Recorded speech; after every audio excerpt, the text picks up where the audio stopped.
What's up guys, welcome back to the channel. For today's video I wanted to do a little review on the New Mutants movie. I actually went out to go see it in theaters, and that was my first movie theater experience throughout all this COVID. So I wanted to talk a little bit about that, a little bit about the movie and what I thought its successes were and what its failures were, and just kind of give my 2 cents about the whole movie and the whole production, its potential for sequels and all that kind of deal. So yeah, we'll hop right into it. That being said, spoiler alert if you have not seen the movie, because I'll be trying to keep it vague so that there's not too many spoilers. But obviously I will be talking about certain things that the movie that I thought failed and it could potentially spoil. So there it goes. Okay, so first off, having a chance to go to the movies again was like a blessing. I'm a big movie goer. I love going to like the midnight premieres. Yeah, you already know what it is. We out here at midnight premiere, and you know the premiere events and all that stuff. So it was very nice, like actually getting to buy tickets online, going to a theater, and then watching it on the big screen. But that being said, the theater is practicing social distancing, so you feel like you're in a safe environment that way. Also on top of that, you're not generally supposed to be talking during a movie or any of that kind of nonsense, so you don't have to worry about like, oh, the person over your shoulder is talking, they might expose you or whatever. So I never once felt like I was in kind of danger or vulnerable in any sense of that. And then you were required to wear a mask. So I know some people, like, they're a little turned off by the mask, like, oh, I'm not gonna go to a 2-hour movie or 3-hour movie or whatever to go if I have to wear a mask or whatever. But if you got popcorn or you got snacks or anything, obviously you can take your mask off to eat that. But I mean, people don't realize, like, if you're literally working right now and then you're not working from home, most people have to wear a mask. So you're talking about 8-hour shifts, 9-hour shifts wearing a mask. So if you really are desperate to go see a movie or you want to make it back into the movie theaters, putting a mask on for 2 hours out of your day won't hurt. It'll definitely work. But yeah, that being said, this movie was basically dead. I went with my little brother. We went to the 10 o'clock showing on Saturday, a day after it came out, or was it Friday? Whatever. I think it was the 29th. So either a day or a day 2 days after the movie had come out. And there was like only 4 other people in the theater, and we got the big IMAX screen, the bigger auditorium. So there definitely wasn't hype for this movie like, before COVID, where any Marvel movie, any DC movie, people were going to go watch, and people were like excited and hyped to be in the theaters again. So it could be obviously because of the situation that we're in with COVID, or it could be that this movie just wasn't on anyone's list, like a must watch or whatever. So that also takes into consideration. But that being said, after I saw the movie, I do not understand, or I can't really comprehend why they would wait to put this in theaters. They should have just dropped it online. I don't think it's gonna be like a financial or like a box office success. They could have easily dropped this onto Disney Plus, said here's $10 to watch the movie, and then you get more people to subscribe to Disney Plus if they're interested in watching the movie, or you get $10 off of buying the movie or whatever. Yeah, I think this movie was supposed to come out like damn near maybe 3 years ago, 2 years ago. It had like 6 different release dates.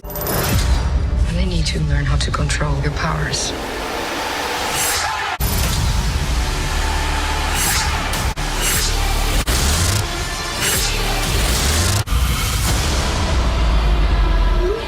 These different dates that they keep getting pushed back and pushed back and pushed back. Like, yes, from like a respectful standpoint, I feel like the actors and the studio themselves felt like the people involved in the movie deserve their box office premiere, but based on how it went, and on top of that, their Rotten Tomato score was like, I think I saw like 23%.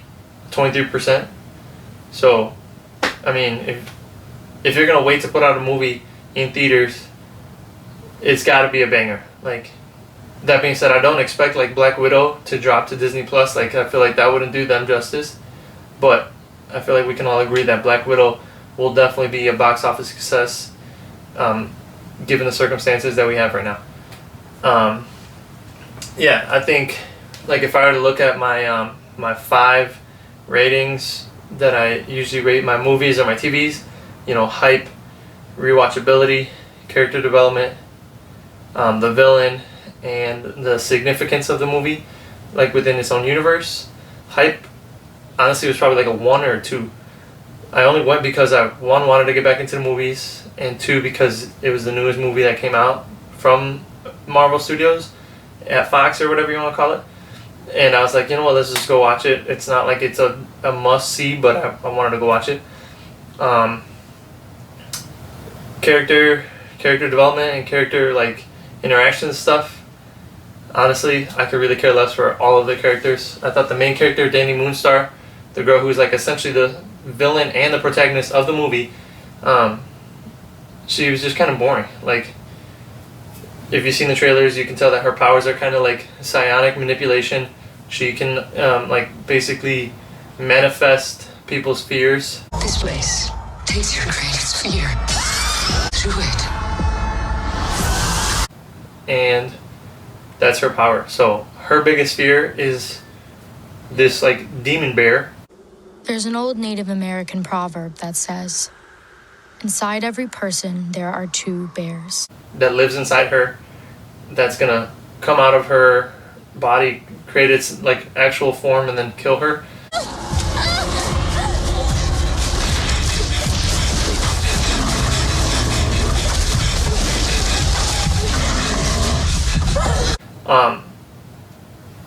It was just, I don't know. It was a weak character.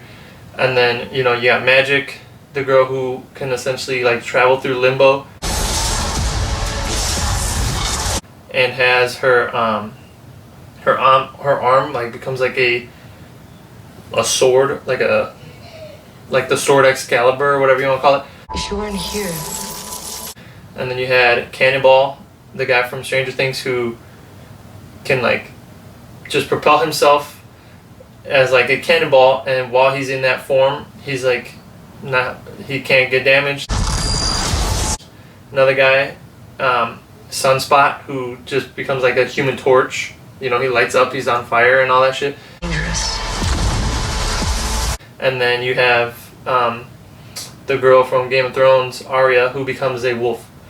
And like in the final battle, it really wasn't like, none of them were able to do anything to the bear. Let's play a game. When they were fighting the demon bear, it was just like, what are you gonna have a little wolf compared to a 30-foot bear, or a guy who is like a cannonball, can't even damage this guy? I don't know. The final fight scene was pretty bogus to me. Like, I wasn't excited. There wasn't anything like, damn, look at that move they did, or damn, the special effects, or whatever it is. Like, here's the major spoiler.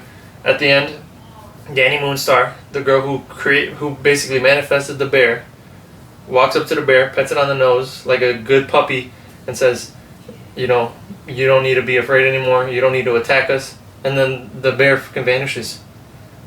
Like, are you serious? I don't know. It was pretty weak. But then yes, MCU significance, or Marvel significance. In the movie, which I don't even know why they did this, but Danny Moonstar is going through a treatment, and she gets like a vision of the future, or vision of like some other part of the world where they're doing experiments on kids, like the New Mutants. And it's essentially the scenes from Logan, where they're at the facility with the little kids that are getting tested. They're forced to be like in prison and run training simulations and all that. poor, yes. But we are not stupid. Use your power.